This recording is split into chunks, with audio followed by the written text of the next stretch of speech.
අයිබෝන් අදත් පොරි ටෝක් වලට එකහුව වෙලා ඉන්නවා නිශාන්ත විදර්ශන කන්නංගර ඒ වගේම කපිල ක්‍රිෂාන්තවත් එක්ක අද මුලින්ම අපි කතා කරන නියමිත වෙලා ඉන්නේ මාල්නි ෆොන්සේකා ගැන විශේෂයෙන්ම අපි විදර්ශනකින් පටන් ගත්තොත් විදර්ශන මාල්නිගේ මරණයෙන් පස්සේ කතාවක් ලියනවා මේ Facebook එකේ මාල්නි තමයි මේ සිංහල සිනමාවේ අවසාන නිලිය කියලා.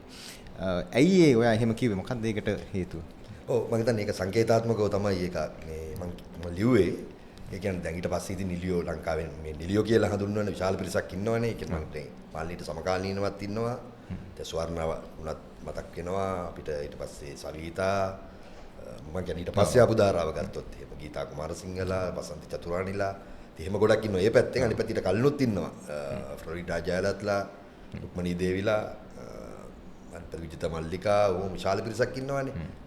ඊට අයිරංගනි සේරසිංහත් ඉන්නවා. ඊට පහුකාලීනව මෑත මම විශේෂයෙන්ම ගත්තොත් මම 2000න් පස්සෙත් ඉන්නවා මේ නිලි පරම්පරාව. ඉතින් ඔක්කොම ඉදිද්දි කාට හරි හිතෙන්න පුළුවන් මේ අවසාන නිලිය කිව්ව පස්සේ දැන් නිකන් නිලියන් ඉවරයි වගේ එකක් නේ. නෑ ඒක ඇත්තටම කියන්න ඕනේ සමාජ ඒ කියන්නේ සමාජ සහ නැත්නම් සමාජ දේශපාලන සහ යම්කිසි ලුබ්ධිමය ආර්ථය ලුබ්ධිමය කියලා කියන එකත් බර වචනයක් වගේ හිතන්න පුළුවන්. නමුත් යම්කිසි ජනතාවයි සිනමාවයි අතර තාම අනුරාගික ඕගනික් රිලේෂන් එකක් ඇති වුණු කාලේ නැත්නම් අපිට කියන්න පුළුවන් ඕරා එකක් විදියට සිනමාව පැවතුණු කාලේ තමයි අපි අද නිලිය කියලා හඳුන්වන්නේ ඒ අර මොකද පුරාණෝක්තිය. ඒ ඇලිගරි එක පැත්තෙන් ගත්තොත් පුරාණෝක්ති සිනමාවක් විදියට ගත්තොත් මම ගත්තම කිව්ව සැලෝලයිට් නූතරත්වය කියලා. එතකොට ඒකේ මම හිතන්නේ අයව පසු කරපු නිලියක් නැහැ කියන එක. අයව ඒ කියන්නේ ඒක නිකන් මම මේ කියන්නේ අය අනිත් නිලියන්ට වඩා දක්ෂයිද නැත්නම් අය අනිත් නිලියන්ට වඩා නැත්නම් යක් රංගනයෙන් කොයිතරම් විශිෂ්ටද කියන එක නෙවෙයි. ඒක මම හිතන්නේ ඒක ਵਿਚාරයට අදාළ එකක්. ඒක නෙවෙයි මේ කියන්න හදන්නේ. ඒ වෙනුවට අර අපි කිව්වොත් නිකන් ප්‍රභා මණ්ඩලයක් විදියට ලංකාවේ බයස්කෝප් සිනමාව පැවතුණු යුගයේ සහ සමාජ නිෂ්පාදනයක් විදියට සිනමාව වැඩ කරපු යුගයේ සහ ප්‍රේක්ෂකයා ඇත්තටම තමන්ගේ ජීවිතය රස විඳින්නත් තමන්ගේ ජීවිතය ඇත්තම කඩපතක් කරගත්ත දේ සිනමාව. ඒතකොට ඔන්න ඔය යුගයේ අයිඩියල්ම පෙම්වතිය අයිඩියල්ම නිලිය නැත්නම් පරමාදර්ශීම රූපකාය වුණේ යා. ඉතින් ඒ අර්ථයෙන් තමයි මම කියන අර නිලිය කියන්නේ ඒකටද. ඊට පස්සේ ආපු එක ඊට වඩා වෙන අර්ථ ගොඩක් ඒකට එකතු වෙනවා. මම ඊට පස්සේ හිටපු කණ්ඩ මේ ඊට පස්සේ හිටපු කාන්තා මේ රංග ශිල්පීන්. ඉතින් අරක වෙන අදහසක් ඒක අයිඩියා එකක්. මම නිශාන්තට ඒක එකතු කරන්න නැති මම හිතන්නේ කලින් සැරේ පොරි ටෝක් එකෙත් අපි පොරි ටෝක් එකේ කරේ ස්වර්ණ ගැන නිශාන්ත කිව්වා ස්වර්ණට කවදාවත් මාල්නීව අභිභවන්න බෑ කියලා. කියන්නේ මාල්නී ජීවත් ඉන්න කාලේ අපි කරේ. ඒකට මේකත් එක්ක මෑන්දලා කිව්වොත් ඒ කොහොමද ඒ ඔව් ඒක අපි තෙන්දි මම අදහස් කරේ දැන් මෙයාගේ තියෙන අර විවිධ චරිත ටික ගත්තොත් ඒ ස්වර්ණ වගේ නෙවෙයිනේ. දැන් අපි දන්නවා ස්වර්ණ එක්තරා ප්‍රාමෝගකට කොටු වෙච්ච නිලියක්. එයාගේ ටැලන්ට් එකක් තියෙනවා. අර සම්භාව්‍ය නිලිය කියලා නාමකරණයටත් ලක් වුණා. නමුත් මාල්නීට එහෙමම මිනිස්සු සම්භාව්‍ය නිලිය කියලා කියන්න හදිසි වුණේ නැහැ කවුරුත්. ජනප්‍රිය නිලිය කියන සම්මානය හම්බුණා. ඒක යාට අර ඔෆිෂියලි ජනප්‍රිය නිලිය බවටපත් වුණා. නමුත් අපිට පේන්නේ නැති ඒ කියන්නේ අර සම්භාව්‍ය කතිකාවෙන් වැහුණු මේ රහසක් තියෙනවා මාල්නීගේ සිනමා චරිතය ඇතුලේ. ඒක ඇත්තටම සම්භාව්‍ය කියන්නත් බැරි තරම් වෙනම ලෙවල් එකක තියෙනවා. ඒක තමයි එතන අපි මාල්නී විශේෂී දෙයක් විදිහට හඳුන ගන්න ලක්ෂණය. අනිත් එක දැන් මූලිකම දේ සිනමාවේ රෝල් එක මොකක්ද කියලා අපි කල්පනා කරමු. අපිට හිතන්න පුළුවන් දැන් සිනමාව කියන්නේ එක පැත්තකින් සමාජය රිෆ්ලෙක්ට් කරන එකක්. සමාජය නැවත ප්‍රතිරූපණය කරන එකක්. එතකොට අපේ තියෙන සමාජ වටිනාකම් විශ්වාස ඒ වගේ දේවල් නැවත ප්‍රේක්ෂක ජනතාව දකිනවා. එකක්. අනිත් පැත්තෙන් අපි අයිඩියල්ස් කියන ඒවා ප්‍රක්ෂේපණය කරනවා සිනමාවේදී. ඒක අයිඩියල්ස් තියෙනවනේ සමාජයේ ඒවා අපි ප්‍රක්ෂේපණය කරනවා. ඒකත් නැවත අර විශ්වාස වගේ දේවල් ආයේ මේ ප්‍රක්ෂේපණය වෙන එකක් වෙනවා. අනිත් පැත්තෙන් ඉමෝෂනල් කනෙක්ෂන් එකක් තියෙනවා. ඉමෝෂනල් කනෙක්ෂන් එකේදී ප්‍රේක්ෂකයා පුරුදු වෙනවා යම්කිසි හැඟීමකට. ඒ හැඟීම් හරි කල්පවතිනවා. ඒවා නිකන් අර මතුවලා යට එන හැඟීම් නෙවෙයි. ඒවා කල්පවතිනවා. අවුරුදු ගණන්, දශක ගණන්. දැන් මාල්නිත් එක්ක මේ තියෙන බැඳියාව, ලැබැඳියාව, ඒ සිනමාත්මක බැඳියාව ඒවා ඒ යන්නේ හිම ඇති වෙච්ච ඒ කනෙක්ෂන් එකෙන් ඇති වුණු කල්පවතින හැඟීම කියලා මම දකින්නේ. එතකොට අර මං කිව්වා අර මේ අයිඩියල්ස් ප්‍රක්ෂේපණය වෙන එක ඒක නිකන් අපි බලමු නිකන් ඒකෙන් මොනවද වෙන්නේ කියලා බැලුවොත් දැන් මාල්නික සිනමාවට අනුව එයා දැන් ලුකුලමෙක් වගේ චිත්‍රපටයක් ගත්තොත් ඒකේ සුසිලගේ කැරක්ටර් එක ඒක අපි හිතන්නේ නැති ලෙවල් එකක තියෙන්නේ. නමුත් අපි ඔක ඒ වෙලාවේ රීඩ් කළේ නැහැ. අපි නිකන් අර අපිට ඒ වෙලාවේ තිබ්බ කොන්ටෙක්ස්ට් එකේ අර ਵਿਚාරවල තියෙන තාක්ෂණික ඒ කියවීම් ටික කරුණු ටික රංගනය ගැන අපිට තිබ්බු අර දල බේසික් අදහස හැරුණුකොට එයින් ඔබට යන්න අපි උත්සාහ කළා නැහැ. ඒක සමාජීය කියවීමක් විදිහට එතන තියෙනවා. ඒ කියන්නේ ඒකාකෘති බිඳිනවා එක පැත්තකින්. අර ස්ටීරියෝටයිප්ස් කියලා කියන්නේ. ඒ කියන්නේ දැන් අපි තියෙනවනේ දැන් සමාජයක දැන් මල්වර වියටපත් වෙච්ච ගැහණු දරුවෙක් කරදරයටපත් වෙනවා. නාතියෙක් අතෙන්. ඒ වගේම තමයි ඒ අර තරුණාවදියේදී එයා නැවත ඒ කියන්නේ එයාගේ අර ග්‍රාම්‍ය ජීවිතය ඇතුලේ ස්ත්‍රී සම්බන්ධයක පොඩි එහෙම ටච් එකකුත් ඒ ෆිල්ම් එක ඇතුලේ තියෙනවා. ඉතින් ඒ කාලේ මම හිතන්නේ ඒක ප්‍රථම වතාවට ලංකාවේ සිනමාවේ වෙනි තැනකට ගියේ. ඉතින් ඒවා අර සංවාදයට කතිකාවට ලක්ුණේ නැහැ. නිකම්ම දැකලා අර ලැජ්ජාවට වගේ හක බලාගෙන හිටියා අපි. මුත් ඒ කාලේ ඕවා කතා කරන්න තිබ්බනම් ඒක ඇත්තටම අර මේ සමාජයට හරීම වැදගත් තැනකට ගේන්න තිබ්බා එහෙම කතිකාවක්. නමුත් ඒව එහෙම වුණේ නැහැ. ඉතින් ඒ වගේ කාරණා ගොඩක් තියෙනවා මාල්නි සම්බන්ධයෙන් අපිට. ඒ කියන්නේ අර සිනමාවේ රෝල් එක ගැන බැලුවත් වෙන වෙනම ඇප්ලයි කරලා බලන්න. ඒකට මොනවද තියෙනවද ඒක? මට අර මේ විදර්ශන කියපු තැනයි නිශාන්ත කියපු තැනයි දෙකම අරගෙන පොඩි තව වෙන අදහසක් කියන්නම්. දැන් එකක් තමයි විදර්ශන මේ අර නූතනත්වය ගැන යම් දෙයක් මේ පොඩි ආරම්භයක් ගත්ත කියන්න. එතකොට මේ නිශාන්ත මේ අර සිනමාව ප්ලේස් වෙන තැන යම් දේවල් ටිකක් කිව්වනේ. එතන තියෙනවා මේ මම තව දෙයක් දකිනවා මේ සිනමාවේ දැන් අපි කතා කරන්නේ ඔය හරියනේ. ඒ කියන්නේ සමාජයේ තියෙන තාක්ෂණයන් මේක ඇතුලේ නිකන් පරාවර්තනය වෙනවා. එහෙම නැත්නම් මේක තමයි සිනමාවට ගේන්නේ. ඕකනේ අපි සාමාන්‍ය සිනමාව ගැන කියන කාරණේ. නමුත් තව දෙයක් තියෙනවා සිනමාව ඇතුලේ. ඒක තමයි මම හිතන්නේ මේ පහුකාලීනව සංවාදවලදී විශේෂයෙන් ආපු එකක් තමයි නැහැ මේ සමාජයේ මේ පරාවර්තනය සිනමාව නෙමෙයි සිනමාවේ පරාවර්තනය විසින් සමාජය ගොඩනැගීම. මේක හරි තීරණාත්මක කාරණයක්. ඒ කියන්නේ ඒ සමාජයේ තියෙන පරිවර්තනය සමාජයෙන් තියෙන පරිවර්තනය නෙමෙයි සිනමාවේ තියෙන ගතික විසින් සමාජය පරිවර්තනය කිරීම. මේක සහ මේ අර කවුද විදර්ශන කියපු නූතනත්වය ගැන කතාව ගත්තොත් මම දකිනවා විශේෂයෙන්ම 70 දශකය වෙනකොට මේ සිනමාව අපේ සිංහල සමාජයට කරපු කාර්යභාරය තමයි ගොඩාක් වෙලාවට මේ දැන් 18 වෙනි සියවසේ 19 වෙනි සියවසේ තමයි යුරෝපයේ පුරා නූතනවාදී ව්‍යාපෘතිය නූතනවාදයේ පිළිබඳ කියන්නේ මේ නූතනවාදී සාහිත්‍ය නූතනවාදී කතිකාව නිර්මාණය වුණේ. එතකොට ලංකාව ඇතුලේ මේ නූතනවාදය ගොඩක් වෙලාවට මට අනුව නම් එමින්තිය ආවේ මේ 70 සිනමාව ඇතුලේ. 70 සිනමාව ඇතුලෙන් තමයි ආවේ. ඒ කියන්නේ ආදරය ගැන අලුත් අර්ථකථනයන්. ඒ කියන්නේ ප්‍රේමය පිළිබඳ අලුත් අර්ථකථනයන්. ඒ වගේම මේ මනුෂ්‍ය සම්බන්ධතාව පිළිබඳ අලුත් අර්ථකථනයන්.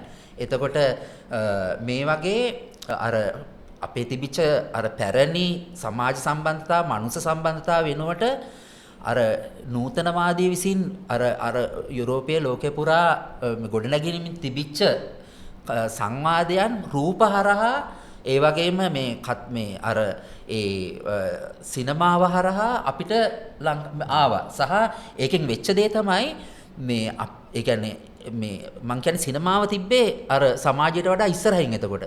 එතකොට අර ඒක බලන ප්‍රේක්ෂකයා මේක ඇතුලේ රෙසලූට් වෙනවා.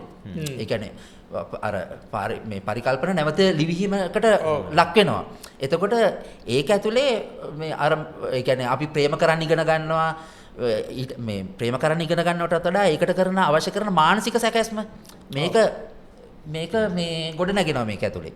ඒ කියන්නේ ඔය මේ මම ගොඩක් හිතන එකක් තමයි ඔය ඔතන මේ ඔය ඉමේජිනරි රෙසලූෂන් එක ගැන කාරණය මේක ගොඩාක් වෙලාවට මේ සිනමාවේ හරි තීරණාත්මක කාරණයක්. විශේෂයෙන් මේ වගේ යුගවලදී ඒ කියන්නේ ප්‍රේක්ෂකයා ගියහම මේකෙන් එන රෙසලූෂන් එක. දැන් ඕක ඇවිල්ලා හරියට නිකන් අපි කණ්ණාඩියක් ඉස්සරහට ගිහලා ගමනක් යන්න කලින් මේ පොඩ්ඩක් හරිද කියලා බලනවා වගේ. මේ කියන්නේ සෙට් ඔක්කොම ටික ලෑස්ති වුණාට අපිට මේ කැඩපතක් ඕනේ බලලා ඉවරලා මේක මේ හදා ගන්න වෙලේ. ඉතින් අන්න ඒ වගේ මේ සිනමාව විසින් ලැබිච්ච කැඩපත විසින් අර තිබිච්ච කියන්නේ සමාජයේ තිබිච්ච ඔබ්ජෙක්ට්ස් ටික නැවත හරියට සෙට් වුණා. ඉතින් මේකෙන් මෙතෙන්දී විශේෂයෙන්ම පෙම්වතිය පිළිබඳව ප්‍රේමය පිළිබඳව ස්ත්‍රීත්වයේ තිබිච්ච බහුවිධ ස්වරූප පිළිබඳව තිබිච්ච මේ කාරණා ගොඩාක් මේ අර ඒ සිනමාවේ තිබිච්ච මේ ඒ කියන්නේ මාල්නීගේ මේ දායකත්වයේ විසින් අර මිනිසුන්ට සැපයුවා. වෙනත් විදියකට කිව්වොත් ඒ කියන්නේ ලාංකීය ස්ත්‍රියට සැපයුවා. වෙනත් විදියකට කිව්වොත් ලාංකීය ස්ත්‍රීත්වය ඉගෙන ගත්ත මාල්නීගේ. ඔක තමයි මට මේ අර මේ ඒකටම දැන් ඒ වගේම මම හිතන්නේ දෙයක් මම හිතන්නේ සෞම්‍යකත් එයාගේ කතාවේදී කිව්වෙත් ඒ කියන්නේ දැන් මේ ලාංකීය ස්ත්‍රියගේ අවිඥාණය හැදුවා මාලිනී එයාගේ කැරක්ටර්ස් වලින් ඒක විචාරකයන්ට අහුන්නේ නැහැ කියලා. ඒ කියන්නේ බේසිකලි කතාවේ එයා නිතරම කියපු දේ තමයි ඉන්නේ අර මෙලෝඩ්‍රාමා වලින් ලොකු දෙයක් අපිට විචාරශීලීව බලන්න බැරුණාට ඒකෙන් අවිඥානික මිනිස්සුන්ගේ අවිඥානය හදන හැටි පෙන්눔 කරන්නේ නැහැ. ලොකුවට වෙලා තියෙනවා කියන එක. ඔව් එතන පොඩ්ඩක් මට හිතෙන්නේ ඒ කියන්නේ දැන් මාළනී එනකොට ලංකාවේ සිනමාව යම් දුරක් ඇවිල්ලානේ. එතකොට දැන් ඊට කලින් මම හිතන්නේ රුක්මනී දේවී තමයි මේකේ අභියෝගාත්මකම චරිතය. ආරම්භයේ මොකද එයා හිටපු පරිසරයත් එක්ක මෙයා හිටපු සමාජ තීරුවයි. ඊට පස්සේ ඒකම ලංකාවේ තිබුණු සංස්කෘතික ආකල්පයන් සමග තිබ්බ සංස්කෘතික සමාජයයි අතර යම්කිසි මතන බිදීමක් තිබුණා, යම්කිසි කැඩීමක් තිබිලා තමයි ඇතුල් වෙන්නේ. හැබැයි යාට ගැන තියෙන්නේ මම හිතන්නේ ටිකක් දිව්‍යමය බයස්කෝප් අර ටිකක් පැරණි අපිට ලං වෙන්න බැරි නිකන් දෙවඟනකගේ නිකන් මාතෘ දෙවඟනකගේ නිකන් මේ රූපයක්. ඉතින් ඒකට මම හිතන්නේ ඒ කාලේ දෙමළ සිනමා ආభాෂය ඒ රංගනයේ බව ටිකක් මෙලෝඩ්‍රැමැටික් මෙලෝඩ්‍රැමැටික් මේකක් නේ. ඒක භාවතිශය මේකක් මේ රංග මේ සම්ප්‍රදායක් නේ භාවිතා වුණේ. ඉතින් ඒකත් එක්ක අර ජන ජීවිතයේ ඇතිවීමෙන් තිබ්බ වෙනසයි විශේෂයෙන්ම ජාතික රාජ්‍ය ලංකාවේ හැදෙමින් තිබෙන කාලේ විශේෂ පශ්චාත් යලත්විද රාජ්‍ය ක්‍රමයෙන් ගොඩනගෙන කාලේ. මොකද ඒ පශ්චාත් යලත්විද රාජ්‍යයක මූලික ලක්ෂණ ගොඩක් තියෙනවා ඉතින්. ඒකට ඒකේ ප්‍රධාන ලක්ෂණයක් තමයි මනුෂ්‍ය සමාජයේ සංස්කෘතිය. එතකොට ඒකත් ගොඩනැගෙමින් කාලේ රුක්මනීගේ එක ටිකක් ඈතයි. මම කියන්නේ රුක්මනීගේ ඈතයි කියලා කියන්නේ රුක්මනීට මාර ආදරේ. නිකන් ඒක නිකන් දිව්‍යත්මේ නැත්නම් ඩිවයින් ලව් එකක්.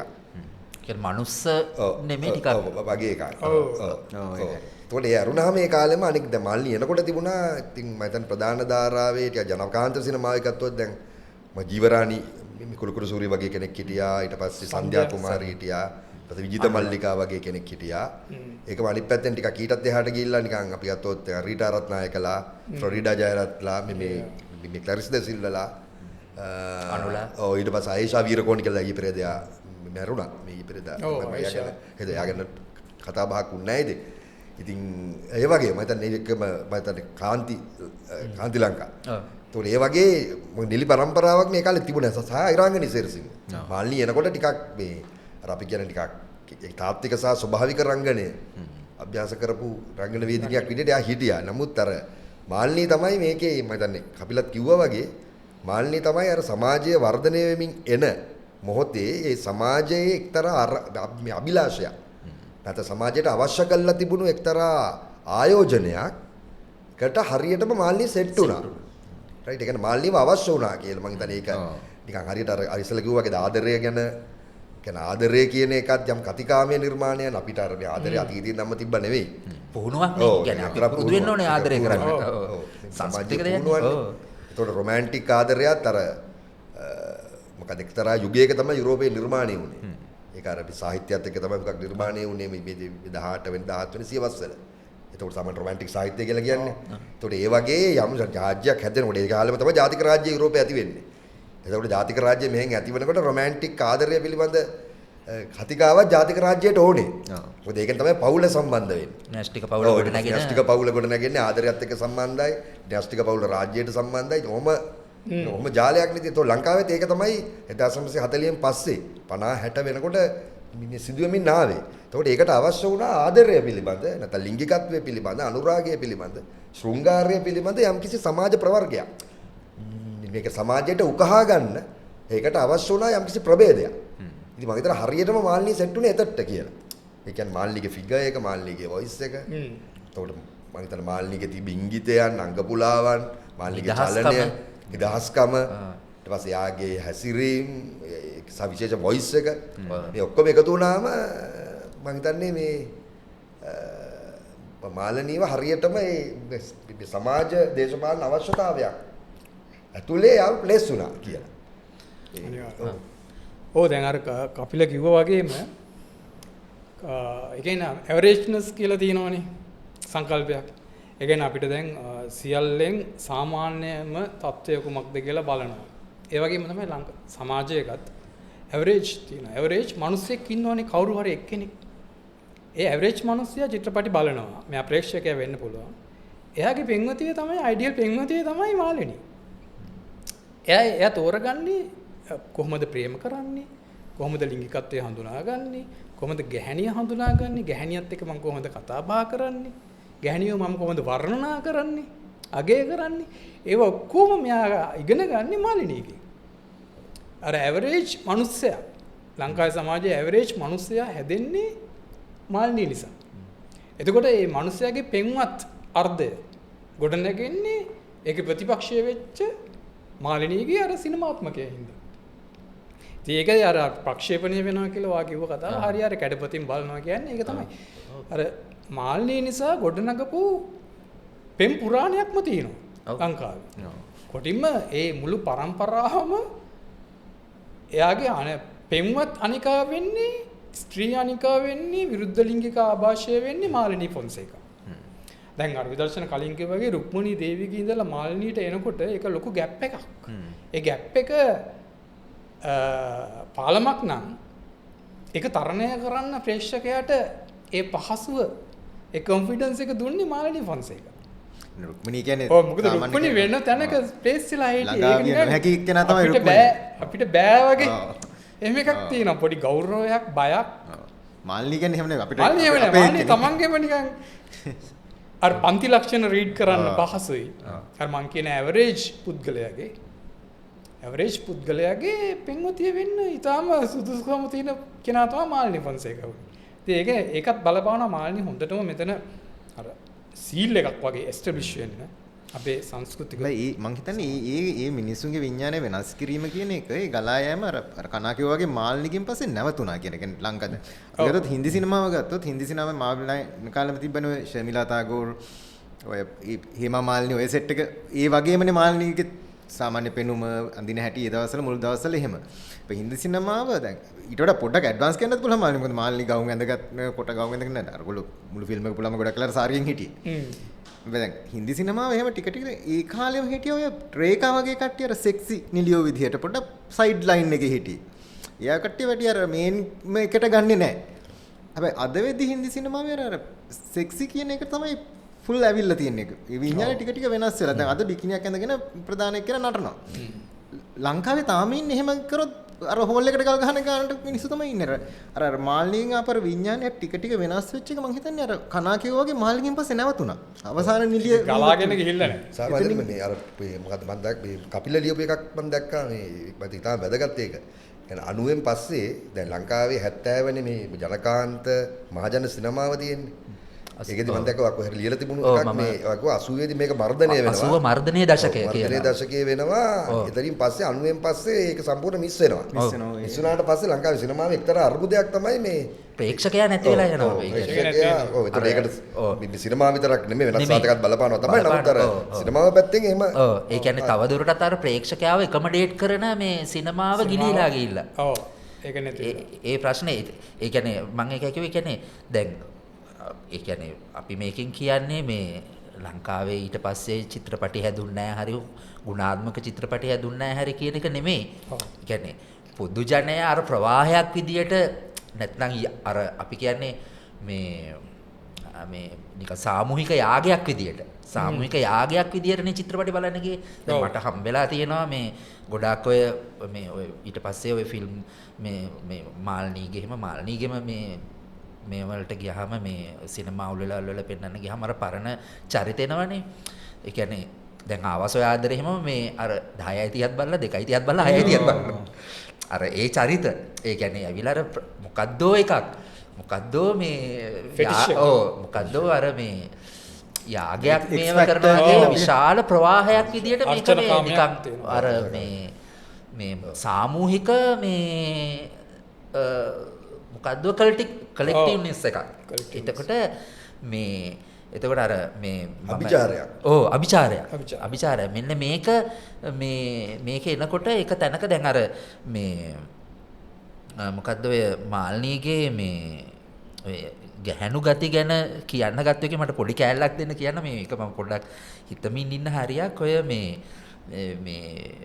ඒ කියන්නේ දැන් අපිට අපේ මේ ඔය දැන් ඊට කලින් ආපු අනුලා එහෙම නැත්නම් ජීවරාණි ටිකක් ඊටත් එහාට ගියාම මේ කවුද රුක්මනී දැන් මෙහෙම මේ ටික ගත්තාම අපිට පොඩ්ඩක් මේ චරිතය අර අපි දන්නවා මේක ටිකක් අර මේ අපි දන්න ඒ කියන්නේ ටිකක් හික්මුණු ස්ත්‍රී චරිතයක්නේ පොඩි නිකන් අර තියෙන පෞල් මේවක ඇතුලේ තිබිච්ච ආධිපත්‍ය ඇතුලේ හික්මුණු ස්ත්‍රී චරිතය තමයි මේ ඒ රූපය තමයි අපිට එමින් තිබ්බේ මේව ඇතුලේ.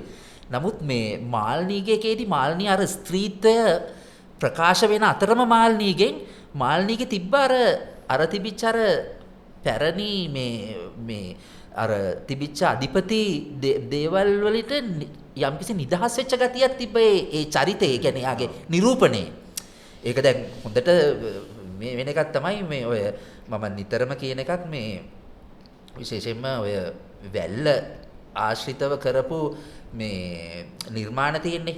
ඒ කියන්නේ ඔය සුසී මේ බඹරු ඇවිත් දැන් මේ වගේ නිර්මාණ තියෙන්නේ. මේ වගේ නිර්මාණවල ඒ කියන්නේ මාල්නී ප්‍රකාශ වෙනකොට මේ ඒක වෙන රූපයක් මාල්නීගේ එනවා. ඒක ඇවිල්ලා මේ දැන් අර පිරිමේක තරගක සැලිත් එහෙම නේ සැලි මේ ඒක ඇවිල්ලා අර පිරිමේක මේ තරඟ කරන ස්ත්‍රීත්වයක් නෙමෙයි. නමුත් මේ අර පිරිමි ආධිපත්‍යයෙන් නිදහස් වෙච්ච ස්ත්‍රීත්වයක් ඒක ඇතුලේ තියෙනවා. ටිකක් මේ දැන් අනිතක හරි මාල්නීගේ කටහඬේ තියෙන හරි ක්ලියර්නස් එක. ඒ කියන්නේ අර මෙහෙම හරි ක්ලියර්නේ. ඔව්. ඒව එහෙම කැඩිලා නැහැ ක්ලියර්නේ. දැන් මේවා ඊළඟට මේ ඒ අර ඒ කියන්නේ චරිතයේ තියෙන නිදහස්කම දැන් ඔය මේ විශේෂයෙන්ම දැන් මම ගොඩක් කියන එකක් තමයි මේ ඔය සුසී චරිතය නැත්නම් මේ බඹරු ඇවිත් නැහැ කියලා. අපි බඹරු ඇවිත් ගැන විශාල වශයෙන් කතා කරනවා. හෙලන් නැහැ කියලා. ඔව් හෙලන් නැහැ කියලා. කියන්නේ සුසී නැත්නම් හෙලන් නැහැ කියලා. ඇත්තටම හෙලන්ගේ තියෙන මේ විශාල මේ ඩිපොසිට් එක තියෙන සුසී ඇතුලේ. ඔව්. කියන්නේ සුසී කියලා කියන්නේ මේ කියන්නේ සුසී බැලුවොත් තේරෙයි අර විසිල් ගහන පිරිමි එක මේව කරන හරි නිදහස් දුවන ගේම ඉල්ලන. ඔව් ගේම ඉල්ලන මේ වෙන චරිතයක් ඒක. ඒ කියන්නේ හරි මේ ටිකක් හරි පියෝ කතා කරන හැමදේම ටිකක් හරි පියෝ කතා. ඔක සිරිල් බී පෙරේරාගේ මේ තියෙන සිරිල් බී අබේරත්නගේ තියෙන මේ විශේෂ මේ එකක් ඔය මේ ඔය ස්ත්‍රීත්වය මතු කරපු එක. ඔය ඒ ලයින් එකේ ස්ත්‍රීත්වය මතු කරපු එක. එතකොට මේක සම්බන්ධයි අනිත් එක මාල්නීගේ ජීවිතේට. ඒ කියන්නේ මාල්නීගේ ජීවිතේට සම්බන්ධයි කියලා කියන්නේ මාල්නීම කියනවා මේ අර ඔය මනෝහරි කරපු මේ මාල්නී පොතේ කියනවා මේ මොකද්ද මේ මගේ පුංචි කාලේ මම කරපුවා මගේ මේ නිකන් මගේ මේ ජීවිතේම හරි ලේසි වුණා කියලා සැලියේ මේ සුසියගේ රඟපාන්න. මොකෝ ඒ චරිතය තමයි මගේ චරිතය තමයි මේ සුසියගේ තිබ්බේ කියලා. මොකද යාට විහිළු කරනවලු ප්‍රේමදාස හරි මේ. ඔව් ප්‍රේමදාස ඉන්ස්පෙක්ටර් කියලා විහිළු කරනවලු. එතකොට මේ ඒ කියන්නේ පොඩි කාලේ අර ගස් නගින කොල්ලොත් එක රණ්ඩු කරන ඒ චරිතය. එතකොට මෙන්න මේ විසේ තියෙන්නේ. මේ විසේ තමයි අර සිනමාවේ ඇතුලේ ප්‍රේමවන්තිය වෙන තත්ත්වයට මේපත් උනේ. එතකොට ඒ කියන්නේ දැන් අපි දන්නවා ප්‍රේමයේ උත්කර්ෂය පෙන්වන්න ගියාම ඒ කියන්නේ දැන් අපිට පුළුවන් කියන්න මේ හැංගීම් වලදී මේ ලංකාවේදී හරි පුළුවන් මේ දුක තමයි මාර සම්භාවය. ඔව්. පට්ට සම්භාවයනේ. කියන්නේ මාර දුක සීන් එක පෙන්නන එක තියෙන්නේ මේක මාර ඇක්ටිං. ඔව්. හැබැයි මේ සතුට පෙන්නන එක, ප්‍රේමය පෙන්නන එක, ඒ කියන්නේ ප්‍රේමී ඉමෝෂන්ස් පෙන්නන එක මේක මේ සම්භාව්‍ය නෑ. ඒක වාණිජයි. ඔව් ඒක වාණිජයි. ඒක සම්භාව්‍ය නෑ. සතුට වාණිජයි, දුක සම්භාව්‍යයි. දුක සම්භාව්‍යයි. එතකොට එතනම අපිට වෙච්ච වෙඩි. අන්න රයිට්. එතකොට දැන් ප්‍රේමය වගේ එකක් මේව කරනකොට මේ ප්‍රේමයේ සතුට, ප්‍රේමයේ ප්‍රහර්ෂය මේක කොහොමද පෙන්වන්නේ? මේක පෙන්වන්න දැන් අපි දන්නවා මේ අපි ටිකක් පොඩ්ඩක් ඩ්‍රින්ක් එකක් දාගත්තට පස්සේ අපේ හැසිරීම වෙනස් වෙනවනේ සහ අපේ අර මෙහෙම හිටපු මේ මිනිස්සයා නෙමෙයි ඉන්නේ. අපේ ඇතුලේ එනවා අමුතු ලස්සන ආර්ට් වර්ක්ස් එනවා අපේ ඇතුලේ. අපි දඟලනකොට මේව කරනකොට මේ දැඟලිල්ල ඒ කියන්නේ හැම මිනිස්සයාගේ ඇතුලේ තියෙනවා කියන එකනේ. එතකොට මේ සතුටේදී අපි මේක ප්‍රකාශ වෙනවා. අනිවාර්යයෙන්. එතකොට ගස් වටේ දුවනවා කියලා කියන්නේ ඕකටනේ. ඒ කියන්නේ උත්කර්ෂයේ ප්‍රකාශයටපත් වෙනවා. ඔව්. ඉතින් ඒ තැන්වල දැන් ඔය ඕකම කියලා තිබ්බ මේ ගාමිණී කියලා තිබ්බා මේ ඔය මේ එකේදී මල් වටේ මේ ගස් වටේ නටන එක මේ ලේසි නෑ මේ එහෙම නටන්න බෑ කියලා. ඒක ලේසි නෑ එහෙම නටන්න බෑ කියලා. මේ කියන්නේ මේ දැන් අපි කියනනේ මාල්නී මේකෙත් කරා නමුත් අපි ඒ කියන්නේ මේ මාල්නීගේ මේ අර මං කියන්නේ නරක නෑ නිදාණය නරක නැහැ. බඹරු ඇවිත් නරක නැහැ. නමුත් මම කියන්නේ අර විශිෂ්ට රංගනය කිව්වහම මං කියන්නේ වෙන හැකින් අපිට මෙන්න මේ අර ප්‍රේමය තියෙන තැන්වල මාල්නීගේ රංගනය දිහාත් අපිට බලන්න වෙනවා. ඒකේ තියෙන එක්ස්ප්‍රෙෂන්ස් ඒක දිහා බලන්න. තව වැදගත් නිරීක්ෂණයක් තියෙනවා ඔය කියන කාරණය ඒ කලාපය ඇතුළෙම. දැන් විදර්ශන බලන්න මේ 70 වගේනේ මාල්නී පටන් ගන්න. හරියට ගත්තොත් ලොකු ඉතිහාසයකුත් නෑ. ඉතින් අවුරුදු 65ක් තමයි ඒක. දෙවන්තයි. බට් 70 ගෑන ඉතින් අපිට මේ පෙරණ මානේ දුරක්. ඉතින් 70 ඉඳලා මාල්නීගේ සුසි සැලි එයා දැන් ලොකු ළමෙක් වුණත්. ඔව්. එයා දැන් ලොකු. ඊට පස්සේ ආදරේ හිතෙනවා දැක්කම.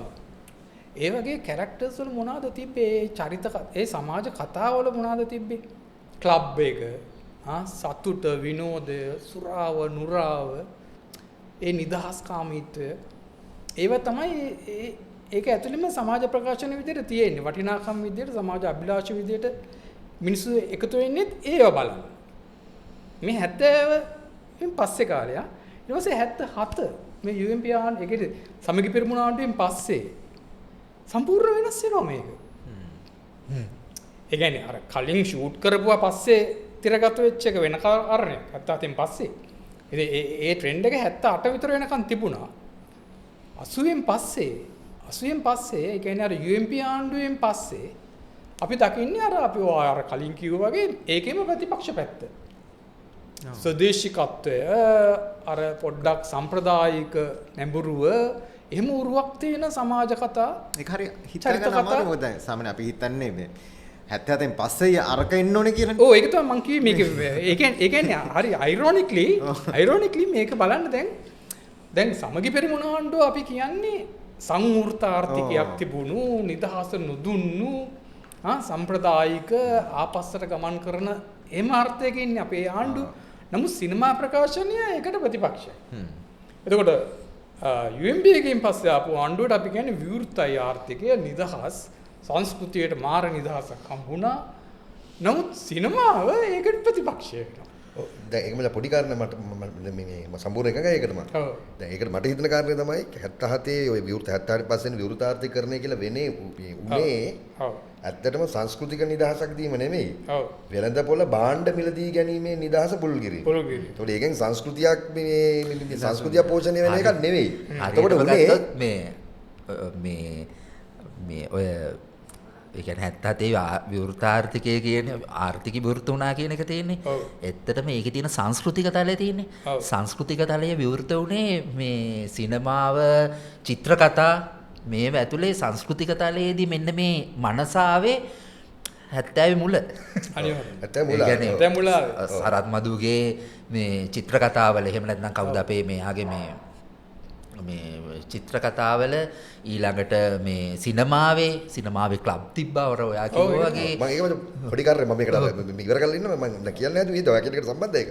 මම කියන්න හැදුවේ ඊට පස්සේ වුණේ මේ භාණ්ඩ ලෝකයේ පුළුල් කරන්නලා භාණ්ඩ ලෝකයේ පරිභෝජනවාදයට අවශ්‍ය දේශපාලනයක් හදන්න නියුඑම්ප් එක කළේ. ඊට පස්සේ ඒකට විරුද්ධව එනවනේ යම්කිසි ජනතාවාදී විරෝධයක්.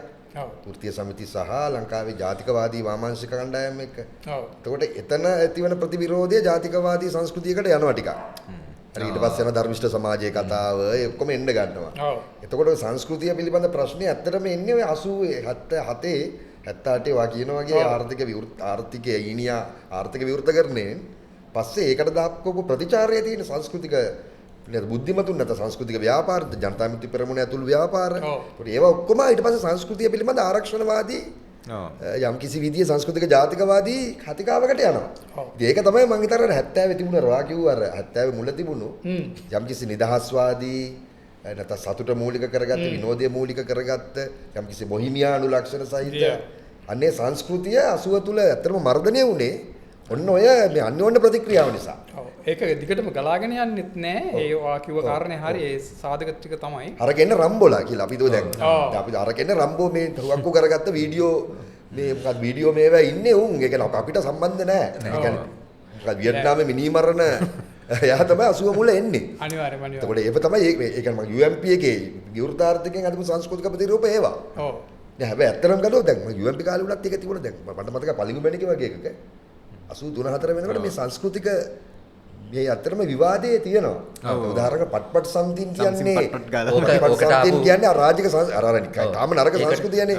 ඒකට ආපු මේ ඒකට ආපු ප්‍රතිචාරය ජාතිකවාදී අර 71 නෙවෙයි. ඔව්.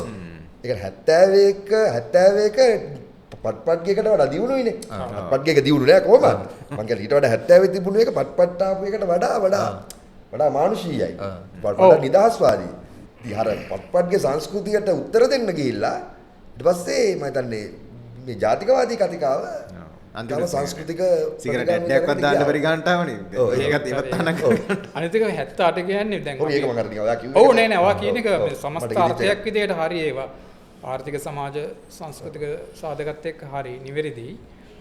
නමුත් 78 හරිම සුවිශේෂී අවුරුද්දක් මාල්නීගේ අපි මේ කතා කරන්නේ මාල්නීගේ සිනමාව සම්බන්ධයෙන් ගත්තොත් මොකද 78 දී තමයි එයාගේ විජයත් එක්ක තියෙන සම්බන්ධය මම හිතන්නේ ඔෆිෂියලි ඉවර වෙන කාලය. එතකොට 77 ආණ්ඩුව මැතිවරණය පවත්වලා ඉවරයි.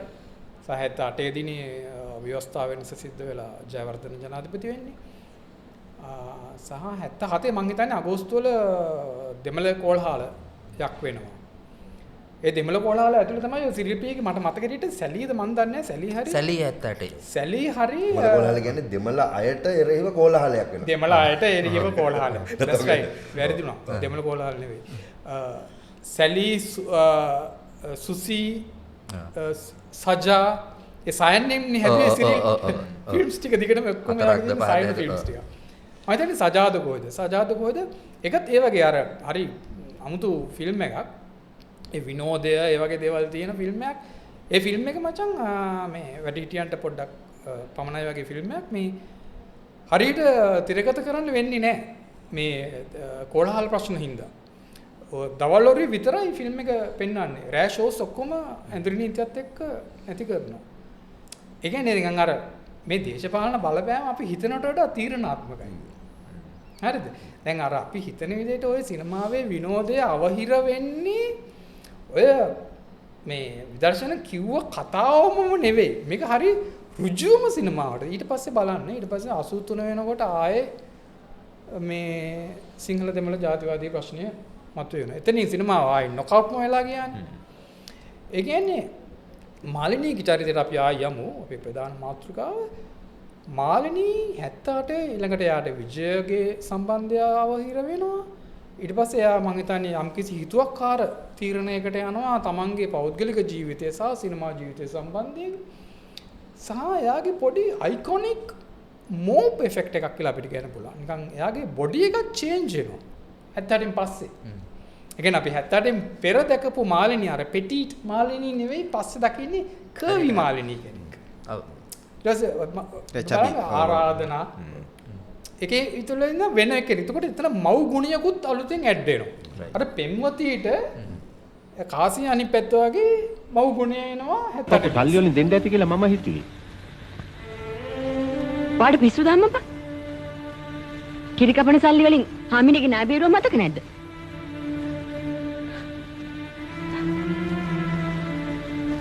අම්මගෙන් ගත්ත සල්ලි වගේකුත් තාම වේරුවේ නැහැ.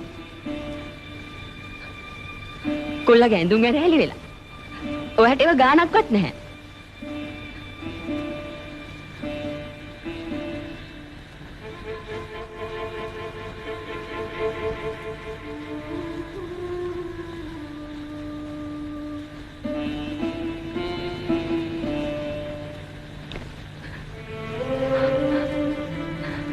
ඕන් එක බන අඬන්න පටන් ගත්තා.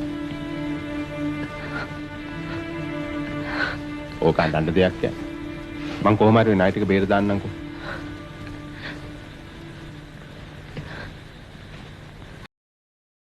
එතකොට 70ට මාලිනීගේ සිනමා දිවියේ හරිම තීරණාත්මක තැනක් මං කියන්නේ. එකක් විජයගේ සම්බන්ධය වෙනවා. ඒක පොඩි නිකන් ඒ පෞද්ගලික කතාවක් වුණත් එතනත් පොඩි නිකන් චීටින් ගතියකුත් තියෙනවනේ. ඇත්තෙත් නෑනේ. මොකද අර අහේතුක හේතුවක් හින්දානේ මෙතන විවාහය නතර වුණා කියලා කියන්නේ. අයියා මැරුණා කියලා ඉතින් එහෙම ඉතින් විවාහ නතර වෙන්න ඕනේ නෑනේ අපිට මොකද කියන්න බෑ. ඒක පෞද්ගලික විශ්වාසයක් වෙන්න පුළුවන්. නමුත් මුත් ආසන්න වෙලා ඉදිද්දි මේ වෙන්නේ. ඔව් ඔව්. ඔක්කොම ඇඳුම් මහලා තියෙද්දි තමයි. ඔක්කොම ඇඳුම් මහලා සියලු දේ රෙඩි කළා. ඒ කියන්නේ ඒගොල්ලෝ දීර්ඝ කාලයක් ලිමිට් එකද ඉන්නවා. ඔව්. ඊට පස්සේ තීරණය කරන්නේ මේ ආවල් දවසේ අපි මැරි කරනවා කියලා පෙම්බර මදු ෂූට් කරන කාලේ ඔය. ඉතින් අර හේතුව හින්දා ආයි විවාහ වෙන්න ඊට පස්සේ විජය කුමාරතුංග වැඩි කාලයක් යන්නේත් නෑ 78ෙම චන්ද්‍රිකාව බඳිනවා. ඒක හරිම හදිසියේ සිද්ධ වෙන විවාහයක්. ඉතින් ඒක මාලිනීට ප්‍රක්ෂේපණය වුණු විදිය මම කියන්නේ එයාගේ සිනමා ජීවිතයේ හැඩය හදන්න අනිවාර්යයෙන්ම බලපාන්න ඇති. එයින් පස්සේ අපි දකින්නේ ටිකක් කර්වි මාලිනී කෙනෙක්. අර පෙටිට් ආවාස ආදරේ වල අර රබර් රතු වල දීපු ගෑණිය වෙනුවට ඊට පස්සේ එහෙම දුවන්නේත් නෑ මාලිනී. ඊට පස්සේ එන අර ඒ වාණිජ්‍ය තිර නාටකයට මාලිනී එච්චර රඟන්නේ නෑ. ඔගොල්ලෝ බැලුවොත් නැවත හමු වෙමු වගේ චිත්‍රපටයක මාලිනී හරිම නිහඬයි. කියන්නේ බොඩිලි එච්චර ලොකුවට එහෙම දුවන්නේ පනින්නේ ඒව නෑ. ආරාධනාත් දෙක මෙහෙම කර යන්නේ. ඕ හරි. රවින්ද්‍රයාගේ අත් දෙක අර මෙහෙම අර ලියන්නේ ගෑනු ළමයි කරන්නේ. ඒකට ආරාධනායකෙත් එයා ඒ මෝඩ් එකට එයා එනවා. හිමින් යන එක. සමහරට එයා හිතන්නේ නැති මම දැන් රූපය අතින් වෙන ඉසව්වක ඉන්නේ මට අර දුවන කරන එක නොගැලපෙනවා කියලා. නමුත් මං හිතනවා ඊට දැන් සසර චේතනාවල වෙන ඒක තමයි මම කියන්න එන්නේ. දැන් සසර චේතනත් කරන්නේ ওই කර්වි මොඩල් එකෙන්ම තමයි. එතකොට එතන එයා වීරවරියක් වෙනවා. ඔන්න ප්‍රථම වතාවට අර සුසියේගේ අර අපි දක්වපු පෙම්වතිය දඟකාරත්වය මෙතන පිරිමි දඟකාරත්වයකට වේශන රූපේ වෙනවා. අනිත් පැත්තට ටර්න් වෙනවා. එතකොට අර පෞද්ගලික ජීවිතයේ පෙම්වතා හිමිවීමට ප්‍රතිචාර දක්වා වෙන්නත් පුළුවන්. ඒක නේ රක්ත උනත් ඔව් රක්තා රක්තගේ චරිතය. ඊට පස්සේ කැලෑ කෙල්ල කියලාත් එකක් කරා ඒත් එයා අවදීමයි 81 වගේ. ඒකෙත් අර ඇමේසන් අර ෆෙමිනිටි එක තියෙන අර පිරිමින්ට යුද්ධකාමී පිරිමින්ට පහර දෙන්න උතින් පනින ඒ වගේ සටන්කාමීත්වයක් එයාගේ චරිතය තුළ නිරූපණය කළා.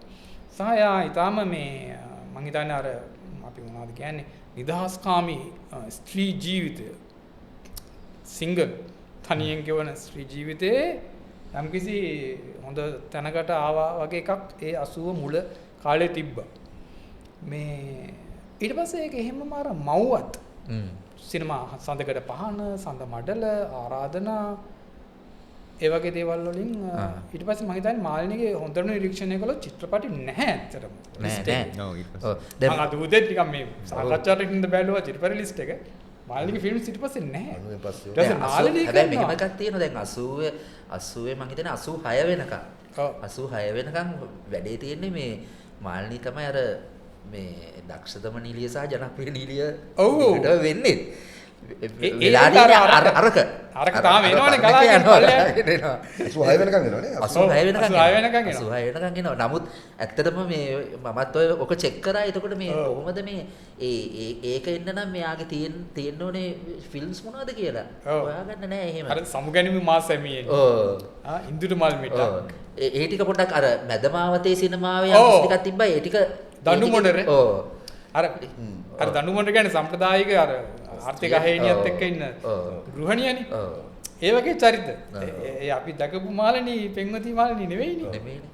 ඊට ස්ත්‍රී වලට යනකොට ඊටත් ස්ත්‍රී වලට යනකොට ස්ත්‍රී එනකොට දරුණු ස්ත්‍රී අහිංසා ඒවා ඔක්කොම යාම කරන ඒවා. මොකද එයාට චිත්‍රපටේ හම්බ වෙන්නේ නැහැ. ඊට පස්සේ වරදට දඬුවම් වගේ සුළු කිහිපයක්. අනේ ඒ ට්‍රෙන්ඩ් එක ඒ කාලේදී ආවනේ දැන් ගීතත් යාම එකක් මොකද්ද? සල්ලමක් කඩයි. ඒක 90 පස්සේ 90 මුල වගේ. ඒක යාර ගීත ව්‍යාපාරිකයක් විදිහට දිනු වෙච්ච නිසා වෙච්ච වැඩක්. දැන් මාළිනීගේ මෙතන යම්කිසි ස්වභාවික ගමනක් තියෙනවා. ගීතටත් තේරෙනවා අපිටත් මේකම තමයි වෙන්නේ. ඇයි මේ නරේෂන් එකේමනේ යන්න වෙන්නේ. ඉන්ඩස්ට්‍රි එකක් විදිහට. ගීත යාගේ තනියෙන් උපයපු මුදල දාලා අරක පොඩ්ඩක් අප් කරනවා. බූස් කරනවා.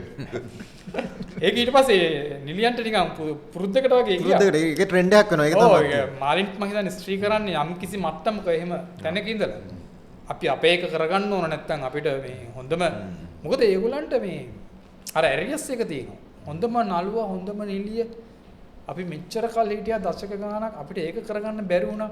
ඒ විජය කුමාරතුංගටත් ওই ප්‍රශ්නේ නෙන්නේ. දේශපාලනේ අර මේ ඔක්කොම කර හිටියා. කැරිය එක බිල්ඩ් අප් කරගෙන ගත්තේ නෑ. අර ගාමිණීල වගේ. අන්තිමට කැටපතක ඡායා කරනවා ෆුල් වෙර දාලා වසන්තර කියලා. නමුත් ඒකත් හරියට කරගත්තේ නෑ. එහෙම එකකුත් තියෙනවා. ඒක රංගපාන්නේ හරි. තමත් හිතන්නේ කබිලෝ 70 ඔය අර අපි කතා කළේ ආදරේ. ඔව් මේ එකක් මේ මට අර පොඩි කාරණයක් කියන්න ගිහිල්ලා මිස් වුණා. දැන් 60 අන්තිම හරිය වෙනකන් මේ ෆිල්ම්ස් ටික බැලුවොත් මේ ටිකක් අර මේ ඒ ෆිල්ම් වල ප්‍රේමය ප්‍රකාශ කරන විදිය බැලුවොත් ප්‍රේමයේ ෆ්‍රේම් එක හරියට මේ හොයාගන්න බෑ. ඒ ෆිල්ම්ස් වල මේ දැන් මම බැලුවා මේ අදත් මම පොඩ්ඩක් බැලුවා මේ චන්ද්‍රාමි රෑපායාව මේ 65 750 එතකොට ඊළඟට ඔය මේකේ මචං ස්විප් ටිකට් වල 65 හරියට ඔය හරියනේ ෆ්ලොරිඩා කරේ.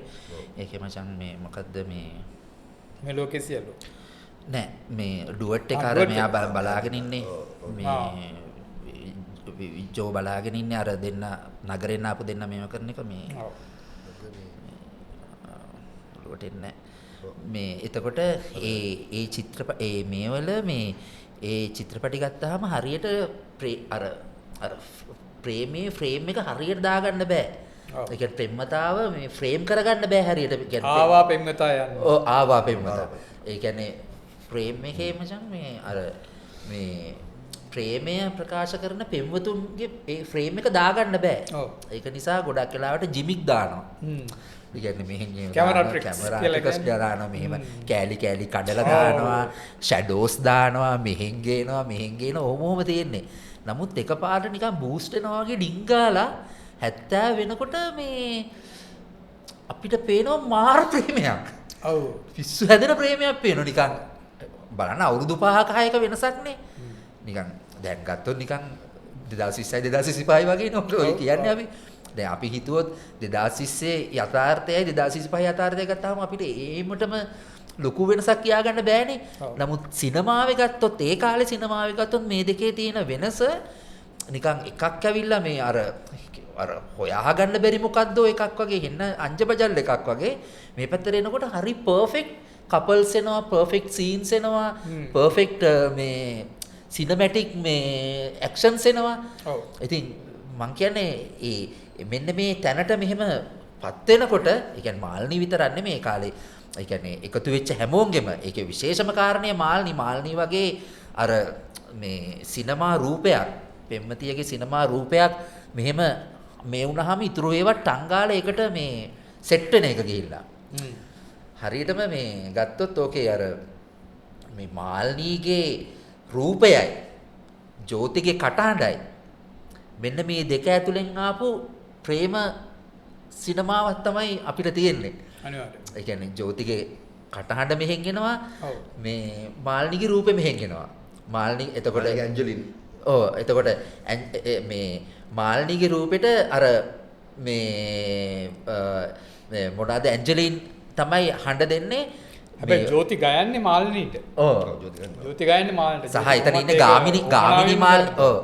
ගාමිණී මාල්නී මේ දෙහකට කැඩිලා මේ ප්‍රේමය මෙහෙම විකාශනය වෙනකොට මේ එක පැත්තක ජෝති එක පැත්තක මාල්නී කියන්නේ හරියට කපල් එක ඇවිල්ලා ජෝති මාල්නී වගේ. ජෝති මාල්නී කපල් එක.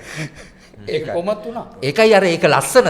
ඒ කියන්නේ ඔය රෙකෝඩින්ග්ස් වලදී සමහරලාට ජෝති ඒ කියන්නේ පොඩි අර කොමනයිස එකක් තමයි ඉතින්. මෙහෙම වාඩිලා ඉන්නවනේ ඉස්සරහා. නෑ අපි මම හිතන්නේ තනගිරි වේගයේද කොහෙද සින් කරනකොට සුමනා ඉන්නවා. සුමන තමයි සීන් එකේ ඉන්නේ. සුමන පොඩ්ඩක් නැගිටලා ගිහිල්ලා තිනවා මෙයා සින්දුව කියන එක නතර කළා. සුමන එහෙම ඉන්න මං කියනකම් කියලා. එහෙමයි කියන්නේ උගාර.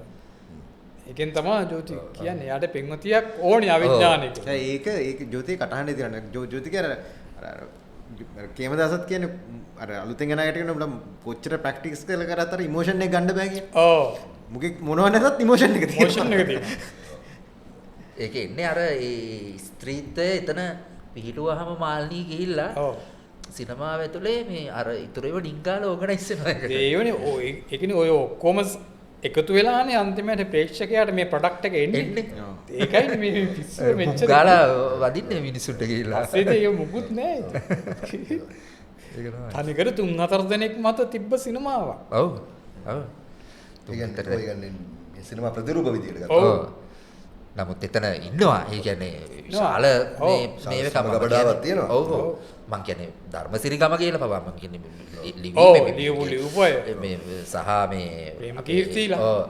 මේ සෝම්පාල් ලීලානන්දලා එතකොට මේ කවුද සේන සමරසිංහලා, රායස්ලා මේ ධර්මශ්‍රී කල්දේරලා ඉතින් මේ හැමෝම ඉන්නවා මේක ඇතුලේ එක ප්‍රවාහයක තමයි වැඩේ වෙලා තියෙන්නේ. නමුත් අර අපි කියන්නේ දෙයක මේ බියුටි එක කොයි හරි තියෙන්න ඕනි කියලා ඒක මේ එතන තියෙන මේ රීස්ට්‍රක්චර් වෙන්නේ බියුටි එක මාල්නීගේ ගාවේ. ඒ කියන්නේ තව කාරණයක් මේ මාල්නීගේ දැන් අර මං කිව්ව අර 78 කිට්ටු වෙනකොට මොණරතැන්න ඉන්නේ 80ට කිට්ටු 81 මං හිතන්නේ මොණරතැන්න.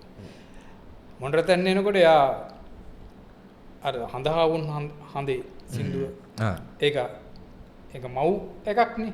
එතකොට වෙන්වති මව වෙනවා. ඒ ප්‍රේක්ෂකයාට ඒක හොඳට අල්ලලා ගියා. මොකද අර ඉඩිපස් කොම්ප්ලෙක්ස් එකම තමයි.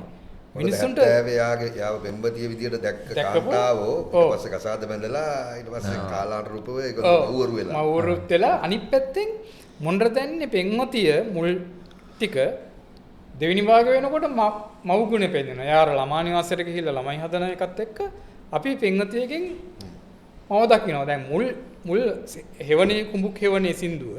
ඒක පෙන්වතිය. ඒක ඇන්ජි ගයන්නේ. එතකොට හඳහා වුන් හඳේ ගයන්නේ නන්දා. මොකද නියම මව්වත් හඳ ඇන්ජිට ඒක දෙන්නේ නැහැ. මොකද පෙම්වතියගේ රූපය මේ වෙන නිසා. ඔව්. එතකොට අර මං කියන්නේ ඒක ප්‍රේක්ෂකයා හරියට වින්දා.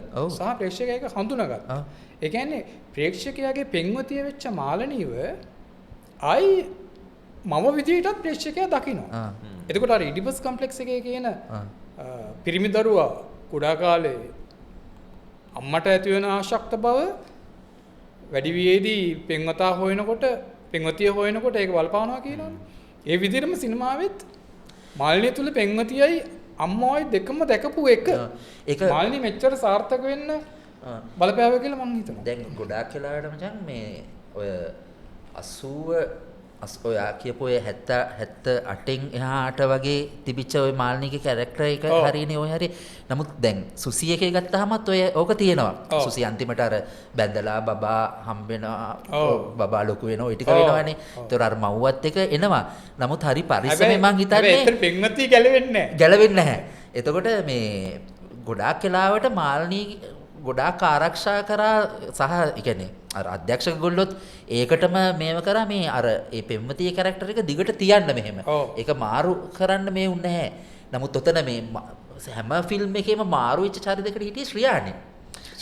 ශ්‍රියානි තමයි. ඒ කියන්නේ ශ්‍රියානි ගත්තොත් ආශා දෑසින් ගත්තත් රිදී තැල්ල ගත්තත් දැන් මේ ඒ රත්තරන් අම්මා ඔව් රත්තරන් අම්මා මේවා ගත්තාම එයා පෙම්වතියේ සිට මව දක්වා හැම එකේම මේ චිත්‍රපටිය ඇතුලේ මාරු වෙනවා. ඔව්. දැන් චිත්‍රපටිය ඇතුලේ මාරු වෙනවා. දැන් මේ මාල්නීගේ අර සුසීයකට පස්සේ මම දැක්කේ නැහැ ඔය 80 ගණන් වලට පස්සේ තමයි අර මව්වත් ගුණය මතුවුනේ. නමුත් ඔව් 80 ගණන් පස්සේ තාම දක්ෂ විදියට මේ සුසීයකේදී හරියටම අර හිටපු අර දඟකාර කෙල්ල මව් ගුණයට එනවා. ඒ කියන්නේ ස්ක්‍රිප්ට් එක ඇතුලේ තිබිලානේ බඩු. ඒ කියන්නේ එයාගේ ඒ කියන්නේ හරි පිස්සු ඇදෙනවා ඒ මාල්නීගේ ඇක්ටිං ගත්තාම සුසීයකේ ඒ කියන්නේ අන්තිමට එනකොට මේ අර ඒ අර මව්වත් ගුණයට මාරු වෙනවා අච්චර දඟකාර කෙල්ලෙක් ඉඳලා මේ ෆිල්ම් එක ඇතුලේ මේ මාරු වෙනවා. ඇයි සැලියකේ මාල්නී චරිත පහක යනවා. පහක් කරනවානේ. ඒ කියන්නේ චරිත දෙකයි ඇත්තටම. ඒ කියන්නේ ඩබල් ඇක්ටින් තියෙන්නේ.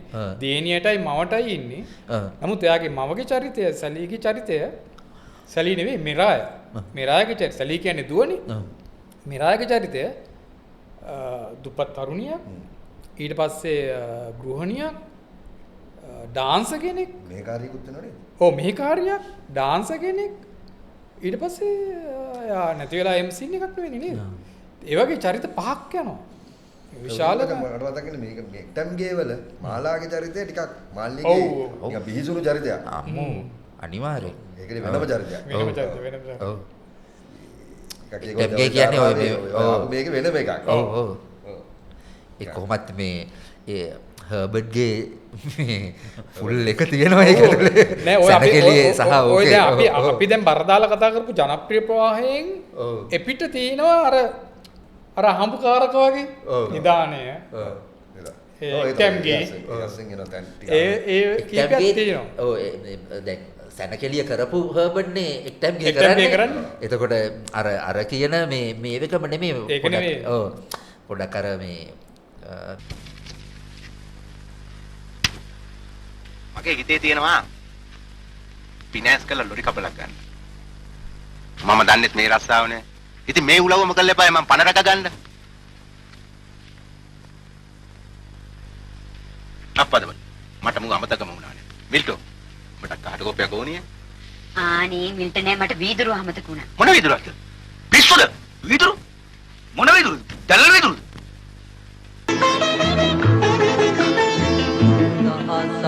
මල් මැද එකම මලයි පැතුමේ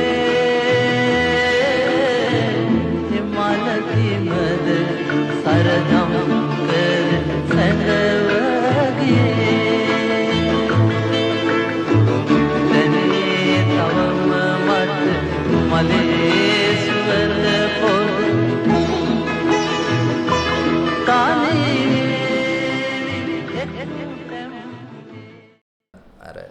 මේකේ පරාජිත පෙම්වතාගේ මේ එක ටිකක් බහුලව ගේනවනේ මේ. ඒකටත් හරියනම පෙම්වතිය මාල්නී මාල්නී. මොකද අර ප්‍රේක්ෂකයාට හුරු පුරුදු අයිකොනික් පෙම්වතිය මාල්නී. ඉතින් එයම තමයි විරහව විඳින්නේ. අර ප්‍රේක්ෂකයාත් යම්කිසි තරහක් පිරිමහන මාල්නීගේ චරිතේ. එයි ඔය අරයා ගන්න ආතල් එක ලයිට් හවුස් එකට ගිහිල්ලා මිනිස්සු ඒකට කැමති ඒ අර මොකද ප්‍රේමයෙන් පරාජිත වෙච්ච පිරිමි 80 ඕන තරම් පරාජය කියන්නේ හොය හොයනේ යන්නේ. ඒ කියන්නේ කෙල්ලෙක් නැති වෙනවා කියන්නේ උන්ට පුදුමම ආතල් එක. විඥානික උමනාව. ඔව් විඥානික උමනාව. ඒක ප්‍රකාශ කිරීම තමයි උන් ආදේශ. ඒ කියන්නේ එකක් විශේෂයෙන්ම මේ ඔය 80 මම පරාජිත දශකය කියලා කියන මේ මර්ධනීය දශකය කියලා කියන එකේ එකක් තමයි මේ ලංකාව ඇතුලේ මේ විරාගයේ අරවින්ද ඉන්නේ. මතවාදයක් වශයෙන් මේ අර අයිකනික් චරිතයක් බවට පත් වුණා මේ ලාංකීය දෘෂ්ටිවාදය ඇතුලේ. ඒ කියන්නේ මේක තමයි දුක් විඳීම මේ අර වෙන්වීම ඒක තමයි මාර එක මේ ආශාවන් නැතිවීම මේ අර කියන මේ ඒක බෞද්ධ සංකල්පය ඔය ධර්මිෂ්ඨ සමාජය කියලා කියප මේ ඒ කියන්නේ සිංහල බෞද්ධ මේ වෙකේ ගිහිපු අර සිංහල බෞද්ධ ජාතිකවාදයේ ප්‍රතිමූර්තිය බවට අර ඒ පත්වෙච්ච මේ මතවාදයේ ප්‍රතිමූර්තිය බවට පත් වුණා අර 80න් එහාට යනකොට. එතකොට මේ අර තිබිච්ච ජොහරේ ඒ කියන්නේ 70 තිබිච්ච ජොහරේ 80 දී නැහැ. ක්‍රමානුකූල වැටෙනවා. පොඩි වෙනත් තලයක් මට කැමති මේක නම් වාහිනියගේ කොහොමද වාණිජමය සාර්ථකත්වය කියන්නේ ෆයිනෑන්ෂල් පැත්තේ උදාහරණයකට දැන් ගොඩක් අය කියන එක දැන් ගාමිණි ෆොන්සේකා ට්‍රෙන්ඩ් සෙටර් කෙනෙක් එයා කිව්වා එයාගේ ගාන ලක්ෂයයි කියලා. ඊට පස්සේ ඒක නිසාම විජේට ඒ ගාන ගන්න පුළුවන් වුණා. ඊට පස්සේ අර පොඩි නළුව ගොඩක් අර මහේන්ද්‍ර පෙරේරාගේ කට්ටිය කියලා තියෙන එක තමයි දැන් අපිට 40000 50000 ඉල්ලන්න පුළුවන් වුණේ ඒකින්ද කියලා. ඔව්.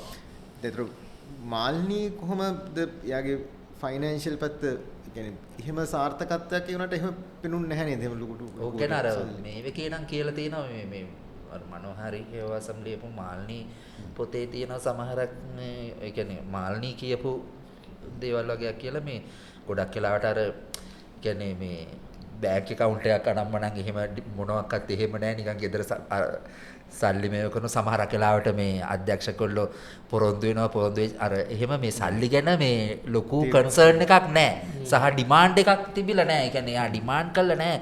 යාළුවන්ගේ දේවල් වලට කරනවා අලුතෙන් අධ්‍යක්ෂක කෙනෙක් ආවහම මේ එයාට ඔය මේ කිව්වහම මේම කරනවා අර එහෙම පොඩි මේ මාල්නිගේ ඒ කියන්නේ ඒ කියන එකේ තියෙන මේක නිකන් මගේ මේ මට පැවරිච්ච වගකීමක් මම රඟපාන එක මට මේ අර මේ දෙයියෝ දීප් කියපු දැක්කේ මේකේ කියන්නේ අර මොකද මේ වැන් ගෝගේ අර ෆිල්ම් එකේ අඳිනකොට කියන්නේ මේ අඳිනවා මේ අඳින්න නෙමෙයි කියන්නේ මේක මට ගැලවෙන්න බෑ කියලානේ.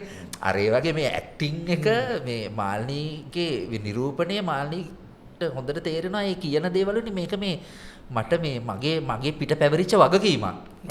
අර ඒ වගේ එකක් නිසා මට හිතෙන්නේ මේ ගොඩාක් තැන්වල මම දැක්කා මේකේ ඉන්ටර්විව් එකේ මාල්නීගේ ප්‍රකාශ කියලා තිබිච්ච තැන්වල තියෙනවා මේ ඒ සල්ලි ගැන එකේ කන්සර්න් එකක් නැහැ යාගේ. ඒක රෙන්ට් එකට ඉඳලාද නන්දිම කාලේ. ඔව්. සහගේ අර එකක් ගෙදරට සල්ලි දෙනවලු මේම කරනවලු අනිත් එක මේ ගොඩාක් ඒවා හම්බෙලා නැහැ. චිත්‍රපටිවල ගොඩාක් චිත්‍රපටිවල මේ සල්ලි හම්බෙලා නැහැ. මේ සමහරක ඒ භාගයක් දීලා ඔහොම තියෙන්නේ. හැබැයි ඒකෙන් ඉතින් අර මෙහෙම එකක් තියෙනවා දැන් ඔය දැන් මෑත ආපු දේශපාලන මේකට සම්බන්ධ නැත්තේ නෑ මෑත ආවනේ ඉතින් අර ජනාධිපති අරමුදලින්. ඔව් ඒකත් එක තමයි ඇත්තම. මම හිතන්නේ දැන් ඒකට එක්ස්කියුස් එකක් එන්නත් බෑ. හැබැයි යාට සල්ලි ලැබෙන්නත් ඕනේ. හැබැයි ඒකට උත්තරේ මේ නෑ මේ කතාව වෙනයිනේ. ඒක තමයි නෑ මොකද ඔක ඒකට ඔයව සොකටකට ගහනවා නෝක. මට යාට යම් දෙයක් වෙන්න ඕනේ මේ ජාතික රාජ්‍යයෙන්. නමුත් ඒක අර ගොඩේ තියන්න බෑ ඒක ජාතික. ඔව්. ඒ අරකින් එයාට සල්ලි ගත්තනම් හෝ මේකක් නම් ඒක මම ප්‍රශ්න කිරීමත් අයිතියක් මම කියන එක. මට තිබ්බ ප්‍රශ්නත් සම්බන්ධ වුණා. කියන්නේ කොහොමද උච්චර ජනප්‍රිය මේ තරම් ෆිල්ම් කරපු කෙනෙක්ට කොහොමද එහෙම වුණේ කියලා. ඒ කියන්නේ එහෙම වෙන්න බෑ කියන්නේ. අර කාලේ මම හිතන්නේ මේ එක අවුරුද්දේ චිත්‍රපටියේ 8 විතර මේ තිරගත වෙලා තියෙනවා 73 72 sorry 74 75 76 ඒ කාලේ 78 මෙයානේ හිටියේ ගාමිණීගේ ලෙවල් එකේ කෙනෙක් ලෙනි මොරාස්ගේ සෙට් එක බලන්න ටිකටම මාල්නීගේ ලෙවල් එකේ කෙනෙක් දැන් ෆිල්ම් එකක් කරනවා නම් පර්සන්ටේජ් එකක් කියලා ෂුගර් එකට දැන් එහෙම තමයි ඇග්‍රීමන්ට් එක ගහලා පර්සන්ටේජ් එක කියනවා. එහෙම තමයි කරන්නේ. ඒ කාලේ දැන් ජෝන් කවුද මේ ජෝති වුණත් එහෙමනේ. සල්ලි ලැබෙනවා ඒගොල්ලෝ ඒකත් එක්ක තියෙන වෙන ජීවිතයක්. සල්ලි රැස් කිරීම කියන එක නෙවෙයි. ඒගොල්ලෝ වෙන ජීවිතයක්නේ. මම හිතන විජේ වුණා. විජෙත් එහෙම. විජෙත් එහෙම. වුණත් මම හිතන ගාමිණී තමයි හැබැයි ඔකට අර ප්‍රොෆෙෂනල් ෆයිට් කරේ කියන්නේ පස්සේ ඒක හරි. දැන් බලනකොට දැන් මාල්නීගේ මරණය මතක් වෙනකොටත් ගාමිණීව තමයි මටත් මතක් වෙන්නේ. ඒක තමයි. ගාමිණීල කිව්ව විදිහට දැන් ගාමිණීලත් මොන වුණත් ඒ බාධාව එනකොට පැත්තකට වෙලා හිටියනේ. ගාමිණී පොඩ්ඩක් අර චන්දියා තමයි. ඒ වුණාට බාධාව එනකොට පැත්තකට වෙලා හිටියා. අසනීප වෙනකොට අපි කාටත් අසනීප වෙනවා. අපි අසනීප අපේම මේව කරගන්න දරා ගන්නවා කියලා. අන්සිය ජාල ගෙදරට වෙලා තනියම ඉඳලා එහෙමම තනියම මිය. අර සමනේ විහිළු කතාවක් තියෙන එක විහිළු කතාවක් වෙන්න ඕනේ. විහිළුද ඇත්ත දන්නේ නැහැ. බුරියානි කතාව. ඔව් අර මේ මොකද්ද මේ මොකද්ද සිනමා කණ්ඩායමත් එක්ක ඉන්නකොට බාලපත් එක විජේට ආවම එයා ඒක මේ මොකද අනිත් මොකද යාට ආව හොඳ එක පැත්තකින් තියලා විජේ කනකොට මේ මොනවද මල්ලි උඹලා කන්න කියලා ක්‍රූ එකේ එකෙන් අහනවා. එතකොට ක්‍රූ එකේ විජේ මහත්තයාට බුරියානි අපිට රයිසන් කරේ කියලා. එහෙම බෑපන් මාත් කනවා මේ රයිසන් කරේ කියලා ඌ බුරියානි එක අයින් කළා අරුන්ගේ එකට ගිහලා කනවා. එතකොට අර විජේ අර මනුස්සකම බ්‍රෑන්ඩ් කරනවා. ඒක යා එහෙම තමයි ගොඩක් එක්ස්පෙරිමන්ට් ගාමිණී මොනවද උඹලා ගන්නේ? ගාමිණී මාත්‍යාට බුරියානි අපිට රයිසන් කරේ. මුන්ටත් රයිසන් කරේ කියන්නේ මේ රයිසන් කරේ අයින් කළා බුරියානි කෙනෙක් කියලා කොඩම් බුරියානි කෙනෙක්. ගාමිණීගේ පන්තිය සහ ඒ අර ඒකනේ. සාර එතකොට ඒක හරි මම මමටින් ගත්තාම ඉතින් ගාමිණී ට්‍රයි කරේ. ඇත්තටම මෙයා මේ ඒ අවුට්පුට් එක දෙන්න. ඒ කියන්නේ අපි කියන ඔය ප්‍රවාහයේ අපි මේ කතා කරමින් හිටපු ප්‍රවාහයේ අවුට්පුට් එක දෙන්න මෙන්න මේ ඒ තැනේ තියන්න එපයි මේ සිද්ධිය. ඒ තැනේ මේ අර ජීවිත මේ වැලියු එක තියන්න එපයි. ක්වොලිටි එක තියන්න එපයි ඒ තැනේ. දැන් මට හොඳටම ඕකේ කල්පනා වෙච්ච එකක් තමයි මම අර එක තැනක ලිව්වේ මේ මාල්නී මේ කාර් රේස් පදින්න ගන්න එක තියෙන 77 කාර් එකක් ගන්න එක තියෙන කාර් එකක් ගන්නවා 76ද කොයිද 77 වෙනකොට මේ මාල්නී මේ කාර් රේස් පදින්න ගන්නවා. එතකොට මේ ඇයි කාර් රේස් එක ඕන වෙන්නේ කියලා. ඒ කියන්නේ ජීවිතේට ඇයි මේ රේස් ඒ කියන්නේ ඒ වගේ එකක් ඕන වෙන්නේ. කාර් රේස් පදින එකත් මම අර මන්නම් අතෙන්ට තමයි ඒ ලක්ෂය ගන්න අර විජය හිමි වෙච්ච කාලේ. ඊට පස්සේ තමයි අර පිරිමි මාල්නී කෙනෙක් මට හිතෙන්නේ ඒකේ මේ අර මෙයාට එකමඩේට් කරන්න වුණා කියලා අර මෙහෙම ගිහිපු මොකද්ද ගියානේ මේක රේස් එකක්.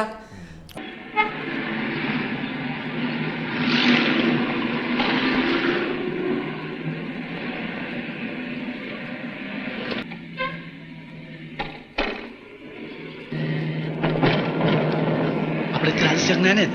ඔව්. ඇයි බයද? නෑ විජේත් ආසයි කාර්ය ලවන්න.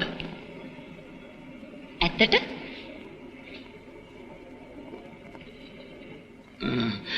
නරකට විජේට දුන්නොත්. පස්සේ බැරිය. උනාහියෙන් අල්ලගන්න.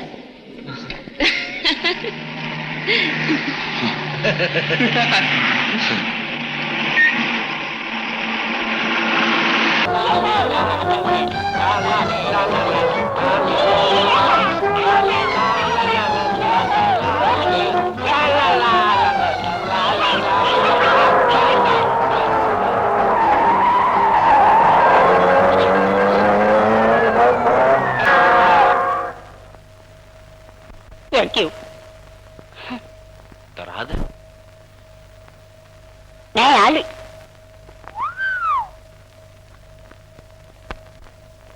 පොරුණෝක ගමනක් ගිය පළවෙනි අවස්ථාව මචං. තරහ නෑ නේ යාළුවෝ යන්න.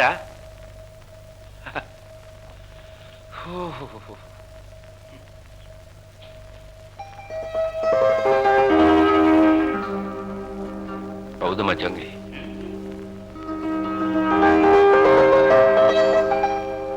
ඒ කියන්නේ අර සිනමාවේ ගියානේ මොකද්ද රේස් එකක්. මේ රේස් එක එහෙම නවත්තන්න බෑනේ. ඔව්.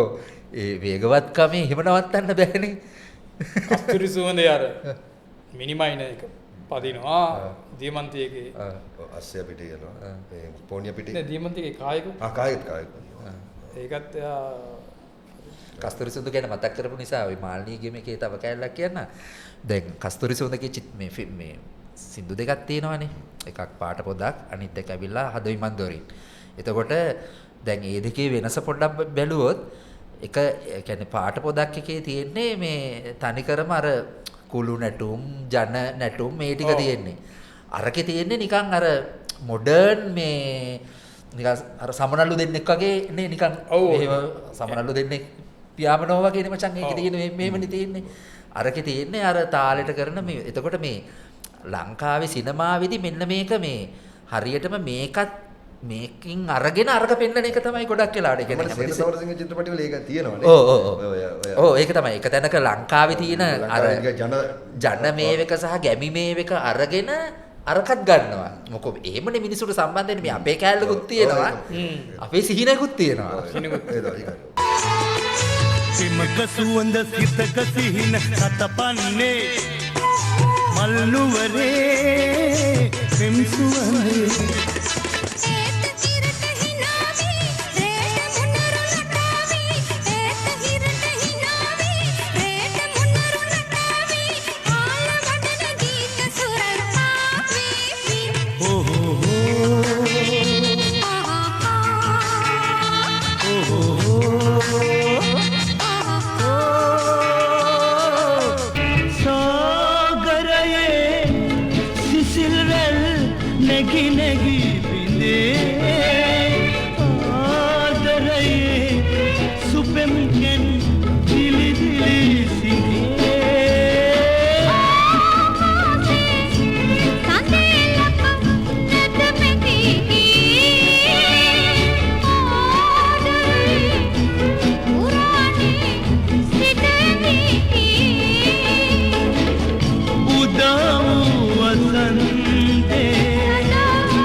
අද විමන්දොරෙන් එන පැතුම් පවන් විහිදයයි හමා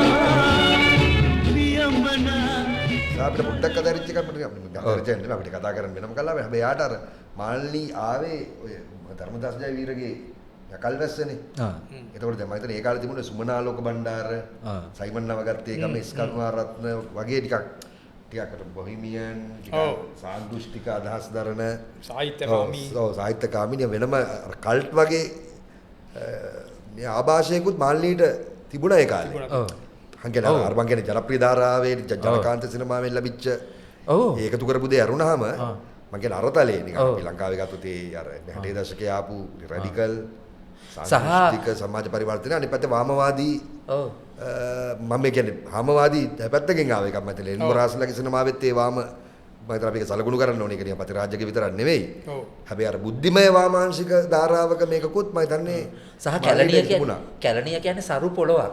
ඒ කියන්නේ නූතන ඒ කියන්නේ මේ ලංකාවේ ඔය නූතන සාහිත්‍ය විශේෂයෙන්ම සාහිත්‍ය පැත්තෙන් ගත්තාම ඔය කැලණියේ සිට ගම්පහ දක්වා තීරය තියෙන්නේ.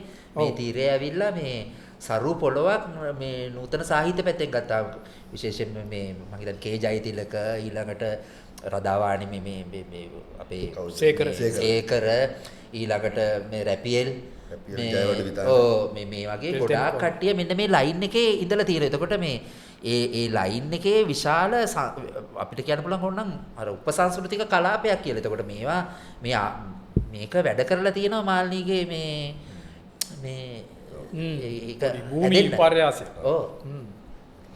හරිනේ එහෙනම් අපි තව තියෙන ගොඩක් තියෙනවා දැන්. තියෙනවා ඔව්. කතා කරමු. ඊළඟ සැරේ ආයෙත් එක්ක මේ විදිහටම හම්බෙමු.